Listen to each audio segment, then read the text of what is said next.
అసలు మీడియా తొక్కిపడేశాడు, జర్నలిస్టులు కూడా తొక్కిపడేశాడు. ఆ దెబ్బే జగన్కి బాగా తగిలింది.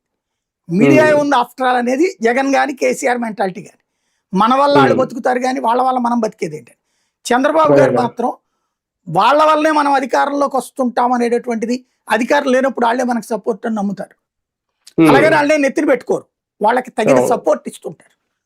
ఇక్కడ దానివల్ల జగన్ ఆ రోజున ఎంకరేజ్ చేయలేదు. పర్యవసానం విజయసాయి రెడ్డి గారు పెడదాం అనుకున్నది, వాస్తవంగా ఆయన ఒక 4-5 ఛానళ్ళు పెట్టి మంచి నెట్వర్క్ చేద్దాం అనుకున్నారు, డిజిటల్ ప్లాట్ఫామ్ ఇదంతా కూడా మొత్తం ఆగిపోయింది ఆ రోజున.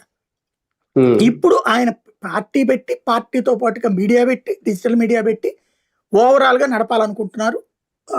మంచి ఆలోచనే, ఒకదానికొకటి. కాకపోతే ఆయన ఇన్వెస్ట్మెంట్ ఎక్కడి నుంచి, ఎందుకంటే మొన్నటిదాకా ఆయన ఏమనేవాళ్ళు, నాకు ఏ ఆస్తి లేదు, నేను ఎన్నికల్లో కూడా తగలేసుకున్నాను, అప్పులు చేసుకోవాల్సి వచ్చింది, నెల్లూరు నుంచి డైరెక్ట్ గా పోటీ చేయడం వల్ల నాకు నా ఇల్లు అద్దెకు ఉండేటటువంటి తప్పించేమీ లేదు అని చెప్తా ఉంటారు.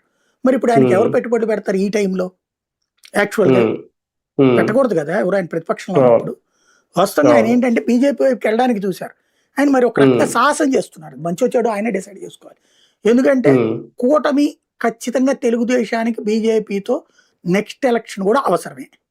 పవన్ కళ్యాణ్ అవసరమైతే ప్రాణాలు అడ్డేసైనా సరే ఆ కూటమిని అట్లాగే ఉంచుతాడు నెక్స్ట్ ఎలక్షన్స్ కూడా. అలా ఉంచేటప్పుడు ఈయన బీజేపీలోకి వెళ్లాల్సిందే కదా. బీజేపీలోకి వెళ్ళాలంటే బాబు గారిని ఏమనకూడదు.